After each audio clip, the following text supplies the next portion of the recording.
Ça m'a plus fait chier Manchester que la remontada. Ouais, ouais. L'équipe C, on perd. Là, je me suis vraiment dit, on a été nuls, on a été moche, on n'a pas de fierté, tu vois. Comme si j'avais un peu trop vieilli et que j'arrive plus à être fan des mecs qui jouent aujourd'hui. J'en connais et tout ça, mais je peux pas avoir des posters de ces mecs-là dans ma chambre. Aujourd'hui, quand t'es coach au PSG, t'es plus vraiment entraîneur de foot, t'es manager. Moi, demain, si je suis Marseillais, je suis le premier à dire Zizou, c'est un mec de chez nous, évidemment.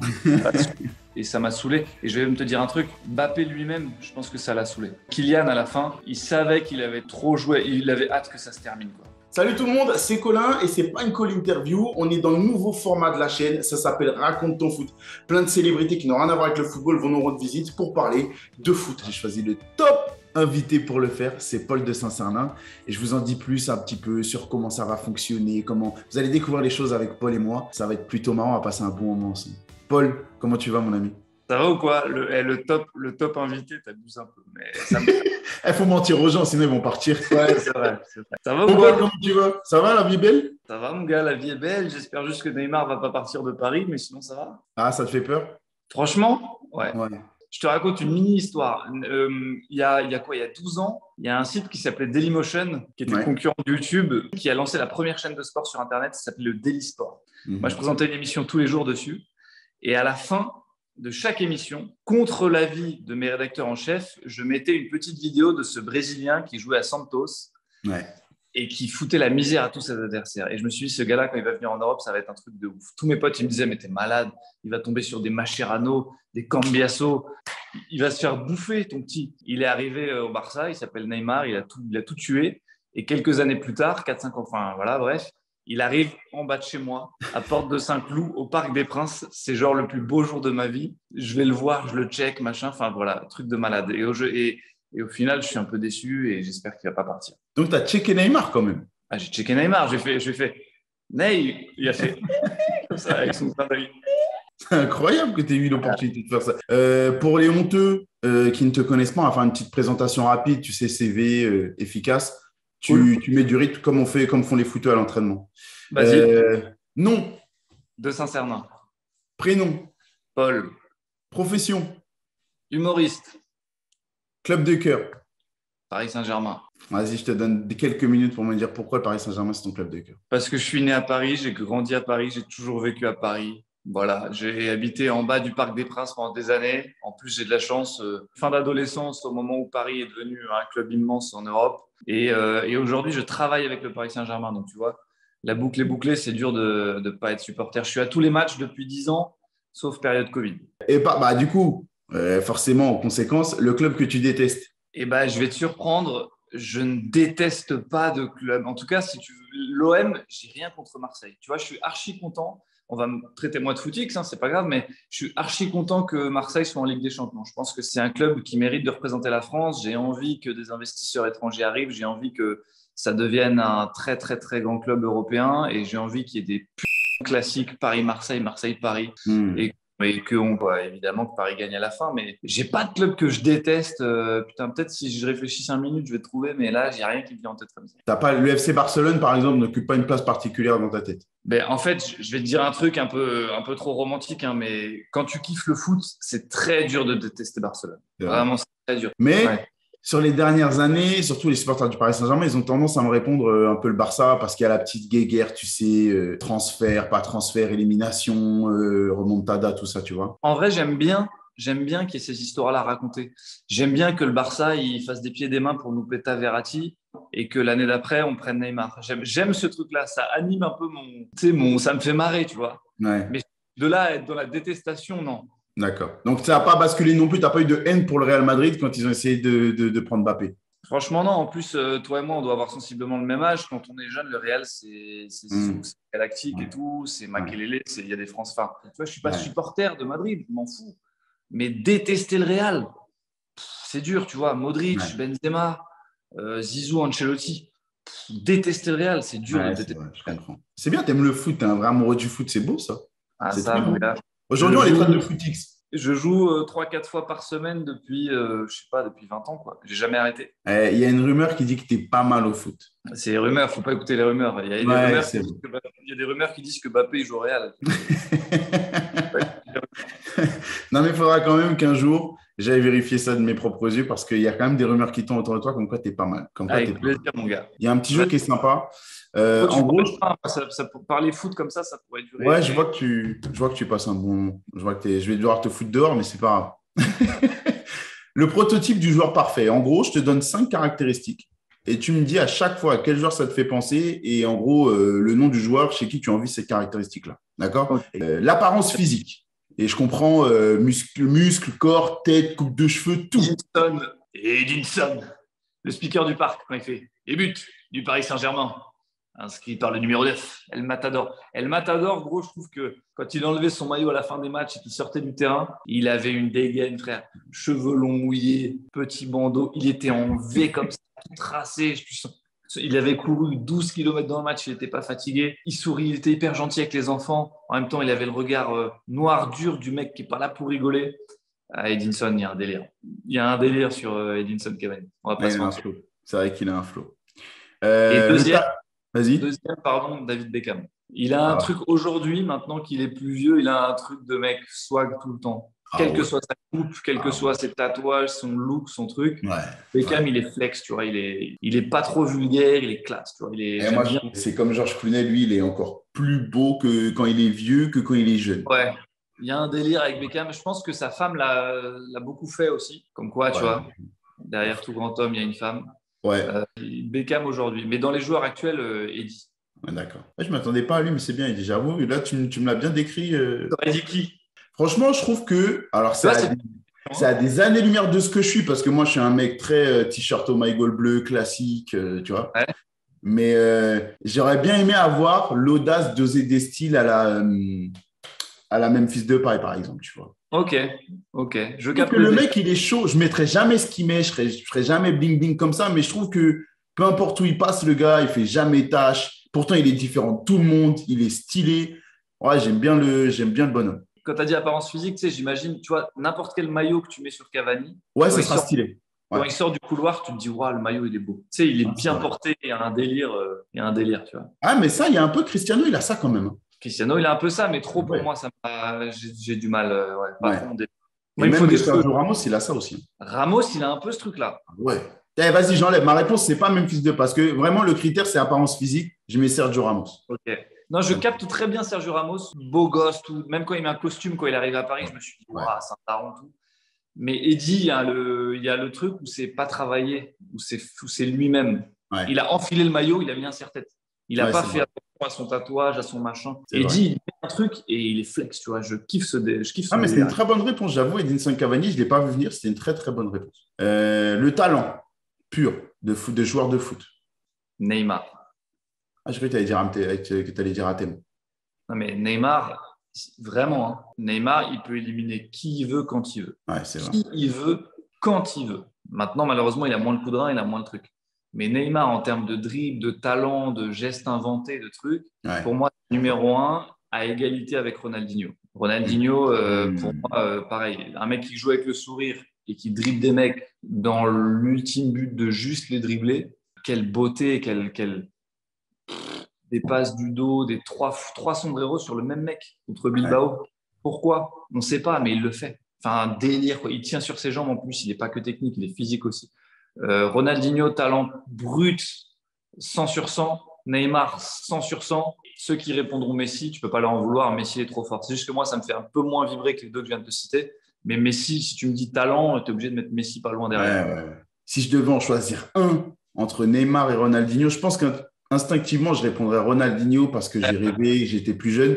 Mais Neymar. Non, mais Neymar, il faut revoir les trucs de Santos, revoir l'arrivée au Barça, revoir à Paris.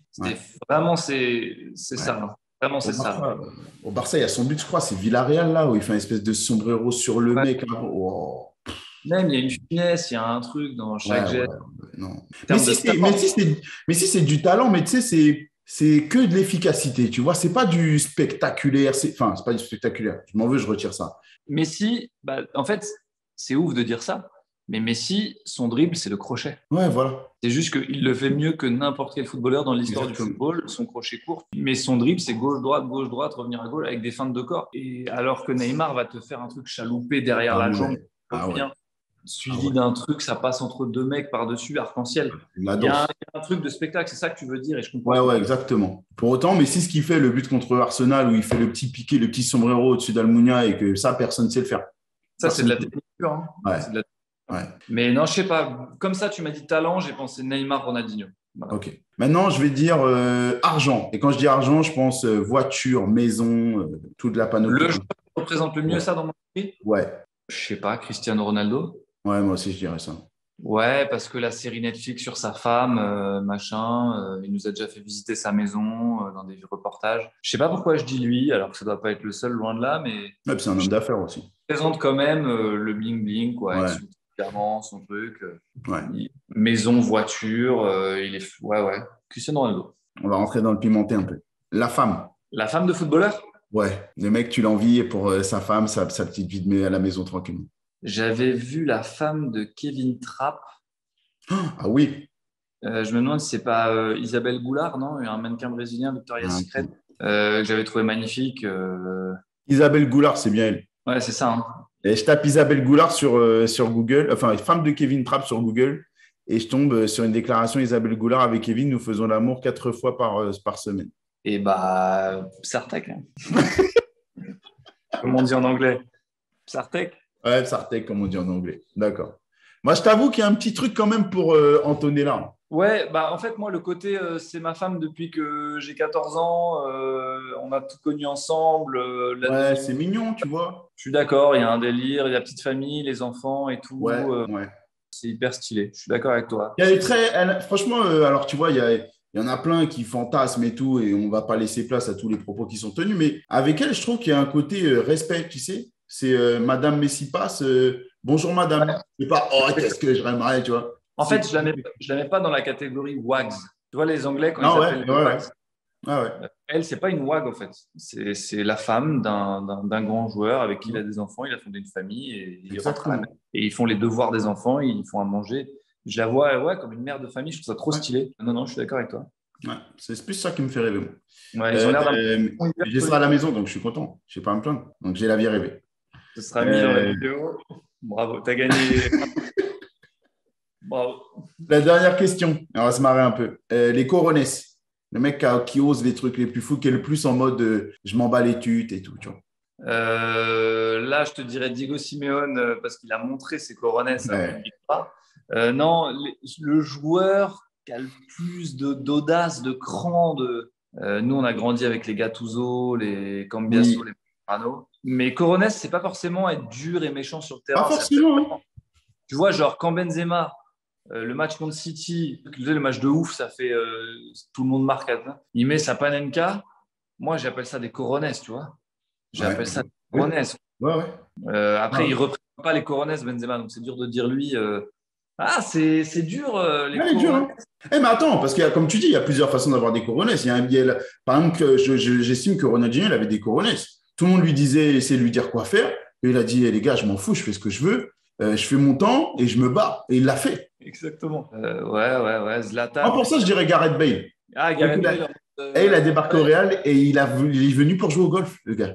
Et peu importe ce qu'on lui disait, il s'en foutait. Mais alors, moi, je ne sais pas si les Corones ou un manque de Corones.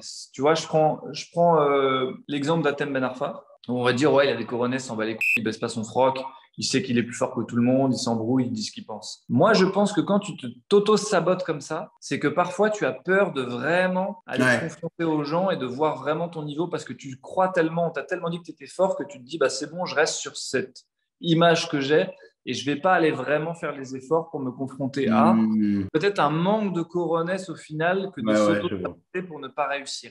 C'est un peu philosophique ce que je dis, un peu pourri, mais tu captes ce que je veux dire ou pas? Ouais, c'est se donner toujours la petite excuse si j'avais voulu. Et j'ai peur que Neymar, il a ce truc-là. Exactement. Il se dit, de toute façon, je suis au-dessus de vous. Si j'avais voulu, j'aurais été trop fort. Mais au fond de lui, il sait que tant qu'il ne l'a pas vraiment prouvé, tant que tu n'as pas ton ballon d'or, mon gars, c'est plus facile de se dire, je ne vais pas aller chercher mon ballon d'or et de dire, de toute façon, je m'en fous des récompenses, moi, je suis au-dessus. Donc, Mbappé, il a plus de Corones selon ta définition, du coup. Mbappé, il a des Corones. Ne pas affronter vraiment le combat et la vraie vie. Ouais, bon, je comprends. C'est vrai, c'est peut-être un manque de coronets. C'est se cacher derrière une petite excuse que tu auras tout le temps. Ouais, eux, ils ont ça, mais si j'avais voulu, j'aurais tout pété dans le game. Ouais. Blaise Matuidi, il a fait l'inverse dans sa vie. Et au final, il a une carrière de ouf. Carré de ouf. Ça, c'est les coronesses pour moi. C'est vraiment ça, les coronesses. J'ai peut-être moins de talent que vous au début, mais j'ai plus d'envie. Et Jacques Brel dit dans une interview que le talent, en fait, c'est l'envie, celui qui a le plus envie que les autres. Et au final, bah, regardez ma carrière. Je suis Blaise Matuidi. J'ai tout gagné avec Paris, j'ai tout gagné avec la Juve. J'ai joué avec Zlatan, avec Ronaldo, avec Beckham. Et au final, je suis champion du monde. Voilà. C'est avoir les coronesses de taffer comme ça quand tu as moins de talent que les autres. Et moi, je suis pas bon à ça. Je suis pas un besogneux, je suis pas un bosseur. Et j'admire ces gars-là qui le font. Ouais, t'es pas un bosseur. Ah, gros, moi, tu me connais pas. Hein. Je suis pas un bosseur. Hein. Malheureusement, je suis pas un bosseur. Hein. Ouais, moi, j'estime qu'on arrive nulle part sans un minimum de travail. Et je trouve qu'aujourd'hui, tu es Ouais. quand même quelque part. Donc, tu es quand même un bosseur. Après, il y a des degrés, mais tu es quand même un bosseur. Tu n'es pas un mec qui se réveille, qui ne fout rien jusqu'à 14h et puis qui, oh, je vais faire une vidéo TikTok et puis qui se rendort. On va arrêter la réunion, l'interview maintenant parce qu'on va rester sur une bonne image de toi.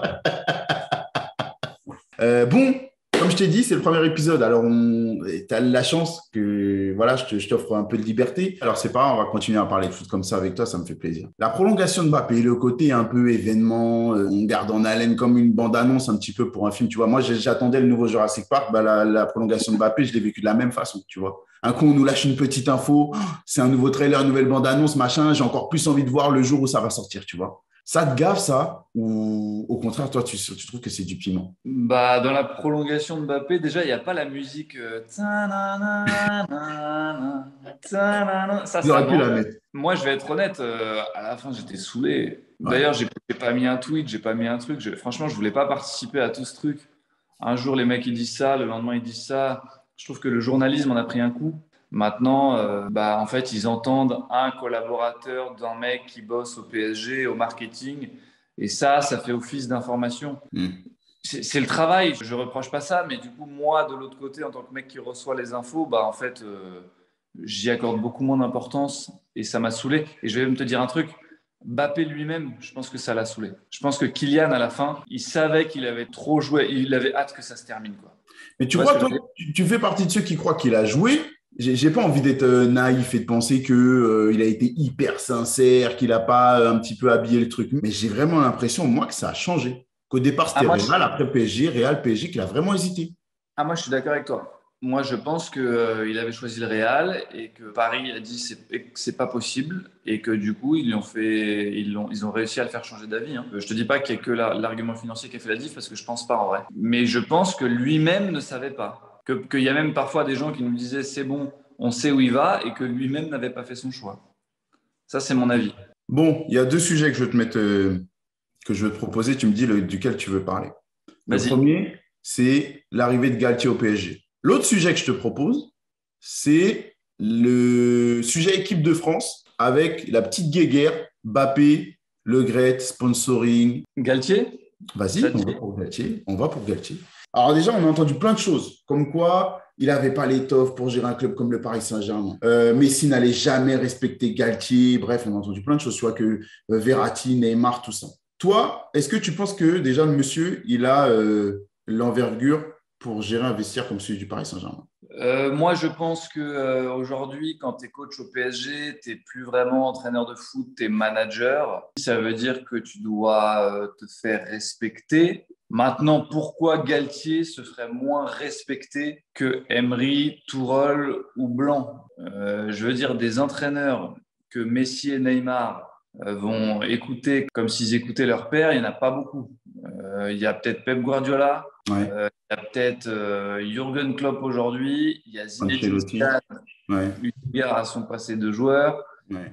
et Carlo Ancelotti parce que c'est un ancien, tu vois, et c'est un daron et qu'il a tout gagné. Mais donc l'argument, ils vont pas le respecter. En fait, le mot respecter est fort, hein, bien sûr qu'ils vont le respecter, mais tu as compris ce que je voulais dire. Ils Ouais, vont ouais, bien l'écouter. sûr. Effectivement, si tu es Lionel Messi, que tu as 6 ballons d'or et que Galtier te dit fais un repli défensif à ce moment-là, tu lui dis ouais, t'inquiète. Tu vois, tu peux capter. Mais c'est pas la faute de Galtier, c'est le monde qui est malheureusement ainsi fait, tu vois. Maintenant, il y a tellement d'a priori négatifs sur sa venue que j'ai presque envie de prendre le contre-pied et de dire bah, vous allez voir, on va être bien surpris, Ouais. mais il y a moyen que ça marche. Après, moi, le seul argument que je trouverais valable contre sa venue, c'est celui des supporters qui diraient c'est un Marseillais, en fait. Beaucoup plus que Zinedine Zidane. Genre ça, c'est le seul argument que je peux entendre, tu vois, à la limite. Et pourtant, il a moins revendiqué un amour pour l'OM que Zinedine Zidane a pu faire. Alors, Zidane n'a jamais dit « je ne serai jamais entraîneur du Paris Saint-Germain ». Mais il a quand même dit qu'en tant que joueur, il n'aurait jamais signé au PSG. Il y avait la fameuse affiche Adidas qui était à Marseille pendant des années. Aujourd'hui, si tu demandes aux supporters de l'OM quel joueur représente le plus l'OM alors qu'il n'y a jamais joué, il y en a qui te diront Zidane. Et pourtant, tout le monde applaudissait Zidane qui venait au PSG. Moi, j'ai envie de dire aux Marseillais, je capte votre délire. Moi-même, si j'étais Marseillais, je serais hyper fier de dire que Zizou, c'est un mec de chez nous. Maintenant, je ne veux pas vous décevoir, mais il n'a jamais joué chez vous, il n'a jamais entraîné chez vous. À partir du moment où, en 98, il y a écrit Zizou président sur l'Arc de Triomphe, en fait, Zizou, il n'est plus Marseillais, il appartient à la France, tu vois. Il ne s'appartient même plus à lui-même, le gars.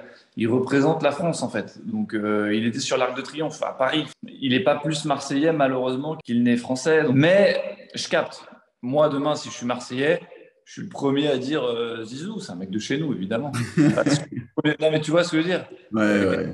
Après, si les mecs du PSG font ça, avec tous les joueurs qui sont issus de Paris ou de l'Île-de-France, les Thierry Henry, tout ça, ça vient de Paris. Donc c'est la moitié de la première ligue.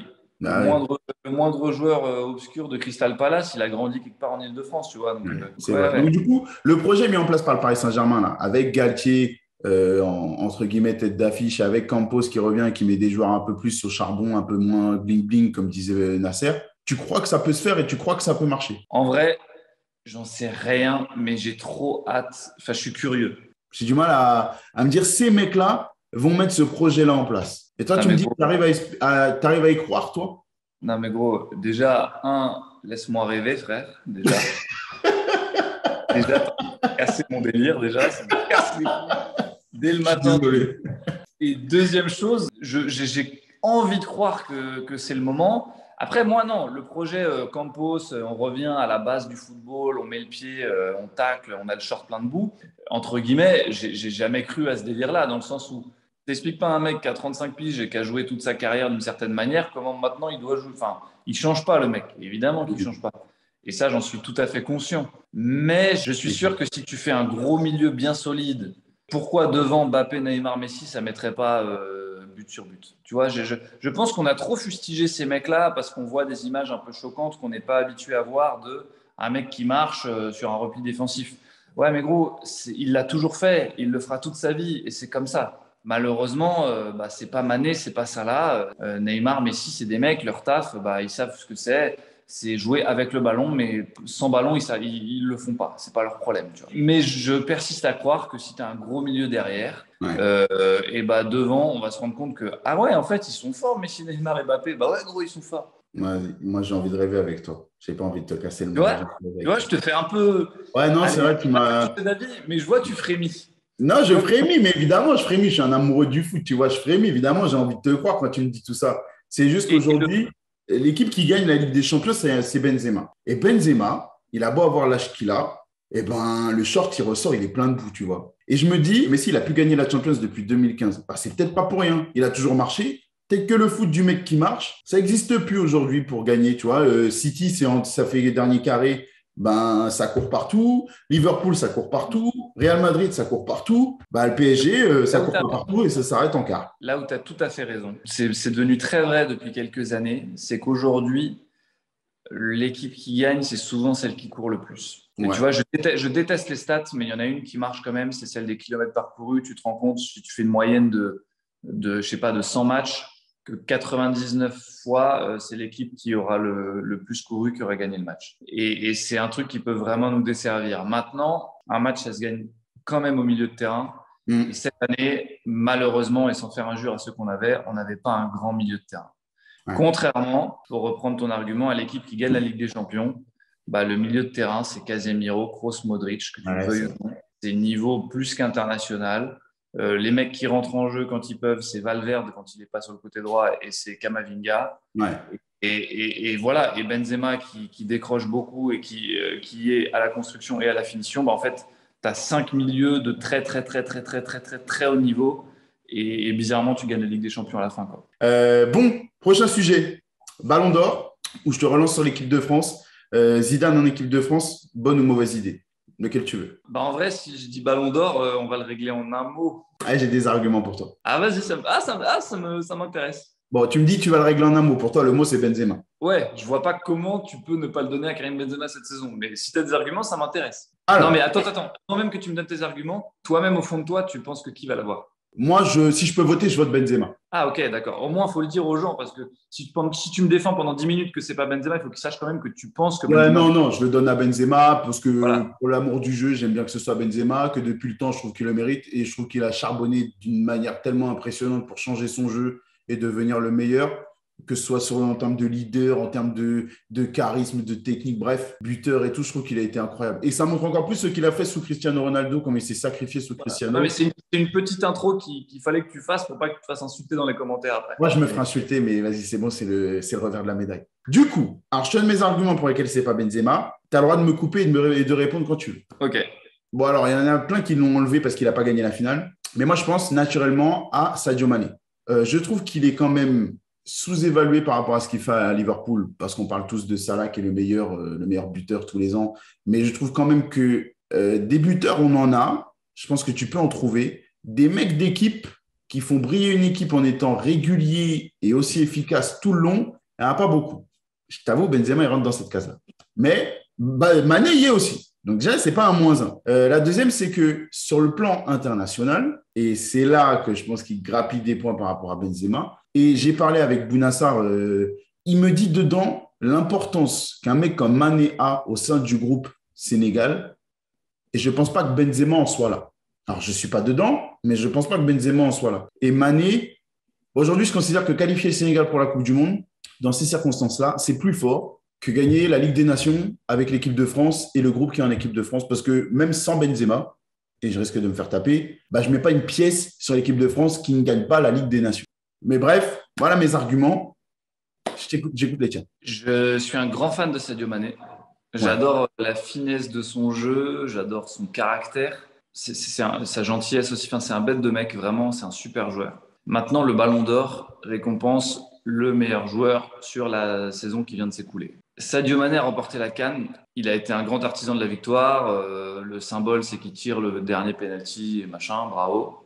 Et je suis trop content pour lui. Maintenant, je persiste et signe, et c'est pas faire injure à cette compétition que de dire que gagner la Ligue des Champions, c'est plus difficile que de gagner la Coupe d'Afrique des Nations. En tout cas, le niveau footballistique est plus élevé. Et Karim Benzema a, je vais pas dire gagner la Ligue des Champions à lui tout seul, ça serait faux, et ça serait ne rien connaître au football, mais disons qu'il a une immense part de responsabilité dans la victoire du Real Madrid en Ligue des Champions. Pour reprendre ton argumentaire, si tu enlèves Benzema cette année du Real, je ne suis pas sûr que le Real gagne à la 92e à chaque fois, ric-rac, et au final remporte la Ligue des Champions. Ouais. En fait, c'est trop dur de ne pas lui donner, quoi. Genre, Mané, immense respect et bravo pour ta saison, mais gros, désolé. Cette saison, il y a eu un extraterrestre, quoi, qui a tenu une équipe qui était quand même très malade pendant 6 mois de la saison. Quand je vois Benzema organiser son équipe, tu lui donnes un ballon dégueulasse, il te le lave, c'est une machine à laver. Tu fais une passe dégueulasse, dos au but, de côté, à mi-hauteur, truc. Il te fait un contrôle orienté incroyable et il te la redonne propre. Il met toute l'équipe dans le bon sens. Enfin, c'est fou. Tu peux juste rien faire. En fait, c'est comme à une certaine époque quand il y avait des bêtes de joueurs sur la scène football et Lionel Messi. Voilà, qu'est-ce que tu veux que je te dise? Messi, c'est le plus fort du monde aujourd'hui. Qu'est-ce que tu veux que je te dise? Cette année, c'est Benzema. Tous les arguments que tu donnes pour Mané, ils sont vrais, mais ils sont vrais aussi pour Karim. Quand tu dis Mané, il a porté le poids sur ses épaules, truc. Benzema, pareil. Quand il met son penalty, sa Panenka, je crois que c'est contre City, pareil. Faut du cran, mon gars. Et Mané le fait aussi. En fait, tout ce que tu dis pour Mané, c'est vrai pour Karim, quoi. Il n'y a que l'équipe de France où je trouve qu'en sélection, Mané grappille des points par rapport à Benzema. Mais pour tout le reste, Benzema, il est devant, je pense. Et parce que le parcours de l'équipe de France, il est dégueu à l'Euro, alors que les quelques matchs qu'on joue, je trouve que c'est lui le meilleur. Il est au-dessus. Il fallait qu'on en discute, il fallait que je mette des arguments, parce que je trouve que de l'autre côté, il ne les mérite pas. Mais Et je vais finir par un argument qui n'est pas du tout valable, puisqu'il est totalement abstrait, et c'est qu'un ressenti perso et un kiff. Quand je le vois jouer, tu vois, il y a ce truc des poils. Il y a des joueurs qui sont incroyables, mais que je vois un peu comme des robots trop forts et qui me font pas. Ça me fait pas des frissons dans le ventre. Je sais pas comment t'expliquer. Lui, il a ce truc-là. Benzema, vraiment, il a un toucher, tu as l'impression qu'il glisse un peu quand il joue. Il y a un truc, ça c'est totalement un argument pas valable et totalement perso, mais je te le donne. En plus de ça, il me fait vraiment kiffer, quoi. Ouais. Trop Ouais, fort. puis c'est ça, c'est sa vision du foot. Moi, j'aime entendre quand. Alors aujourd'hui, on entend des je veux marquer, je veux tout gagner, je veux machin, mais lui, il te parle quand même de beauté du foot. Et je trouve qu'aujourd'hui, t'interroges 100 joueurs, il n'y en a pas beaucoup qui te répondent avec autant de conviction que le beau jeu, le respect du foot, même s'il veut gagner, hein, évidemment, il veut tout gagner, mais le respect du foot, il vient pas de manière aussi limpide. Et je te jure que tu crois pas si bien dire que parfois, il peut faire des trucs tout seul, mais qu'il va la donner parce que Ouais, c'est ce que le jeu demande. ouais. Il va toujours faire ça alors qu'il est au-dessus, que parfois il y a certains de ses coéquipiers à une époque qui lui cassaient les couilles. Mm. Mais il a jamais renié le foot, il a toujours donné la balle quand il fallait la donner. Ouais, bah oui, bah oui. Il y a l'action où il dribble le gardien, il lui fait série de feintes et il peut frapper fort dans le but et il la donne à Vinicius. C'est incroyable. Bon, on rentre dans la prochaine rubrique, c'est raconte-moi ton foot. En gros, je te pose des questions, on met du rythme. Tu me réponds la première réponse qui te vient à l'esprit. D'accord? Vas-y. Comment t'es tombé amoureux du foot? Il n'y a personne dans ma famille qui joue au foot. Je vais même te dire un truc un peu perso. Mes parents ne voulaient pas que je fasse de foot en club. Ils voulaient que je fasse un autre sport. Je suis tombé du coup amoureux du foot, je pense, dans la cour de récré. Il y avait une grande cour en goudron avec un préau, balle en mousse, et peut-être que c'est là où je tombe amoureux du foot. Il y a des photos de moi petit, juste avant 98, où je suis à fond derrière les Bleus. Je sais, j'ai pas un moment qui m'a marqué, mais je sais que c'est très très jeune. Je sais pas te répondre, mais depuis toujours. Le 98, ça occupe une place particulière parce qu'on a le même âge, à peu près, on a la trentaine. 98, nous, on fait partie de la génération qui s'en rappelle, qui était jeune, mais qui s'en rappelle quand même. De ouf. Et en plus, je sais pas si tu as eu la même cassette que moi, mais moi, j'avais la cassette VHS, les Bleus. Bien sûr. Bien et sûr. en fait, j'ai tellement saigné que je la connaissais par cœur, même les intonations de la voix off et tout ça. C'est celle qui m'a le plus marqué avec 2006. 2006, ouais. J'étais en âge de comprendre, j'étais ado, quoi. Je sais pas, je devais avoir 15 piges. Je l'ai vraiment vécu comme un supporter 2006. Je me souviens être parti faire la fête dans la rue, monter sur les voitures, machin. Après le Brésil, tu vois, quand on gagne un pro, masterclass de Zizou. 2006, c'est celle que j'ai le plus vécue. Mais c'est bizarre parce qu'il y a quand même 2018 depuis, qui est récent, qui nous a remis sur le toit du monde. Et si tu me le cites pas. Mais je vais te dire la vérité, j'ai kiffé. Hein. J'ai pas vibré comme j'ai pu vibrer en 2006 ou en 98. Et je sais pas pourquoi. J'ai fait la fête dans la rue après, sur les champs, machin, mais c'est pas un souvenir qui est ancré en moi. C'est dur de dire ça alors qu'il y a la victoire au bout. Hein. Et je sais pas te l'expliquer. Comme si j'avais un peu trop vieilli et que j'arrive plus à être fan des mecs qui jouent aujourd'hui. C'est-à-dire que je les kiffe, j'en connais et tout ça, mais je peux pas avoir des posters de ces mecs-là dans ma chambre. J'ai plus le même rapport aussi. Ouais, ça me parle parce que, comment dire, tu sais, moi j'avais l'impression que c'était parce que je travaillais dans le foot que du coup tu vois l'envers du décor un petit peu, tu vois. Ouais. Donc après je me suis dit, est-ce que c'est l'âge, est-ce que c'est parce que maintenant c'est bon, c'est plus de mon âge d'être à fond derrière les joueurs, tout ça. Mais bon, quand je vois mon père à l'époque, il était à fond derrière les joueurs de foot, il avait beaucoup d'émotions. Aujourd'hui, il en a plus du tout. Je sais pas, c'est peut-être le côté médiatique, tu vois. Ouais. Et aussi, j'ai pas envie de faire le vieux con, mais il y a trop de foot tout le temps. Ouais, il y a ça aussi, c'est vrai. Aujourd'hui, Neymar, tous les 3 jours, je peux le voir dans ma télé. Et entre les 3 jours, je le vois sur son compte Insta, son compte machin. Peut-être qu'il y a moins ce phénomène de rareté où tu vis un événement, c'est rare. C'est les problèmes des réseaux sociaux, peut-être. Et puis surtout, nous, on a vu la transition entre quand j'étais petit, le foot des nations, c'était beaucoup plus important que le foot de club. J'allais y venir. L'équipe de France, c'était là. Ouais. Aujourd'hui, je t'avoue que j'attends le match de février, le 8e de finale de Ligue des Champions du PSG. Je l'attends presque autant que plus qu'un euro limite. Tu vois ce que je veux dire? Mais alors, ça veut dire quoi? Ça veut dire qu'une Ligue des Champions du Paris Saint-Germain, elle ferait plus vibrer que l'équipe de France qui remporte le mondial? C'est une question archi dure à laquelle, il y a quelques années, j'aurais répondu très facilement. Je t'aurais dit la Coupe du Monde sans hésiter. Et là, on l'attend tellement, la Ligue des Champions avec Paris. Donc, presque, j'ai envie de te répondre, la Ligue des pour Paris, quoi. Il nous la faut une fois. Après, on repart sur l'équipe de France. On rigole, on fait la liste des 23 avec Deschamps, c'est marrant. Mais venez là, on prend la Ligue des Champions quand même, quoi. Le meilleur joueur français de l'histoire, selon toi? Boum. Allez, premier nom qui te vient en tête. Zinedine Zidane. C'est tellement la réponse de monsieur tout le monde. Vas-y, dis-moi tes arguments à toi quand même. Non, parce qu'en fait, j'ai l'impression que quand tu poses cette question, les gens te répondent en fonction de leur génération. Ouais. C'est-à-dire qu'un ancien, il va te répondre Platini, et en fait, je ne dis pas qu'il a tort. Il y a vraiment moyen que moi, je n'ai pas assez vu de trucs de Platini pour que je ne sache pas à quel point c'était une légende. Et inversement, moi, j'ai grandi à l'époque de Zidane, et pour moi, c'est évident que c'est le meilleur joueur français de l'histoire, mais c'est une évidence. Et je suis persuadé que tu poses la question dans 2 ans à mon petit frère, il te répond Kylian Mbappé sans hésiter. Moi, c'est Zidane parce que parce que, en fait, voilà, c'est Zidane parce que c'est beau, parce que c'était un foot où il y avait beaucoup moins de stats. Zidane n'a pas beaucoup marqué de buts quand tu regardes les stats des extraterrestres d'aujourd'hui. Mais en fait, il représentait le foot, il était trop facile. Il dansait, le frère. Enfin, parfois, je me refais des vidéos de Zidane où tu pètes un plomb, vraiment, tu pètes un plomb. C'est un des rares mecs où si je le vois demain, je peux être un peu bonsoir, salut, c'est Zidane, bonjour, ça va? Vraiment, je peux bégayer. Ouais. Mais est-ce que ça se joue? Alors, la réponse à cette question-là, est-ce qu'elle se joue seulement sur la tranche d'âge 6-15 ans? C'est-à-dire que tu es un peu dans, tu vois, on l'a dit, toi et moi, on a quand même un peu perdu ce côté amoureux, fleur bleue, un peu du foot comme ça. Tu vois, on adore le foot, on est amoureux du foot, mais on a perdu ce côté. On n'est pas fan des mecs, on est moins Voilà, fan. on a plus ce côté fanatique un petit peu. Voilà. Mais quand même, est-ce que quand tu me dis ton petit frère, il te dira ça? Alors, c'est vrai, il y a le côté j'ai vu, j'ai pas vu, mais est-ce qu'il y a aussi le côté où. Parce que toi, tu as vu Zidane et tu as vu Mbappé. Mais du coup, tu auras quand même l'objectivité, normalement, en tout cas tous les éléments de ta possession, pour juger de quel était le meilleur. Est-ce que tu vas pas me répondre Zidane parce que justement, tu étais gamin et que tu le regardais avec les yeux de l'amour? Non, mais ce qui est vrai, c'est que je suis sûr que si tu enlèves les yeux de l'amour et que tu reviens dans 10 ans, en termes de palmarès, de histoire du foot, de qui aura le plus marqué le foot, je suis sûr que Mbappé sera au-dessus. Je pense aussi. Et pourtant, à cause de tout ce que tu viens de citer, de cet enfant intérieur que tu réveilles en toi quand tu cites le nom Zidane, je serais quand même ce con-là, ce boomer qui va te répondre Zidane. Non. Tu vois, parce que tu as raison. En fait, le foot, c'est des émotions. C'est pour ça que parfois, ça me fait chier quand je regarde certaines émissions. Ça me parle de stade, de machin, de trucs, et ça me parle pas assez de ressenti, d'émotion, de kiff. En fait, j'ai pas envie de t'expliquer par A plus B pourquoi Zidane est meilleur que Mbappé. Parce que, en fait, moi, c'était une période de ma vie où, j'ai jamais vécu autant d'émotions qu'en le regardant lui. Et c'est comme ça. C'est des émotions, c'est un ressenti.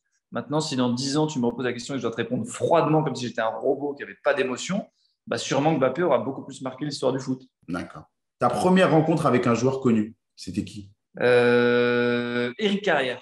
Oh. Éric Carrière s'est marié avec quelqu'un qui est originaire de l'Aveyron et qui habitait dans une ferme à côté de chez mes grands-parents. Et aujourd'hui, je ne regrette pas du tout parce que c'est un joueur que j'admire. Parce qu'attention, hein, je n'ai pas le temps d'en parler aux plus jeunes, mais Éric Carrière, c'était un mini Iniesta. Ouais. Et c'est un homme que j'admire. Il a des positions, il a une vision du foot que je kiffe. On n'a pas trop c'est pas le lieu pour développer ça, mais j'ai un grand respect pour le joueur et l'homme. Donc, vrai kiff, quoi. Super joueur. Hein. Quand tu parles avec les défenseurs de l'époque, ils te disent avant chaque match, on disait Carrière, c'est facile, c'est un gringalet, on va le choper, on va le démonter. Sauf qu'il me disait après, sauf que pour le démonter, il faut arriver à l'attraper avant.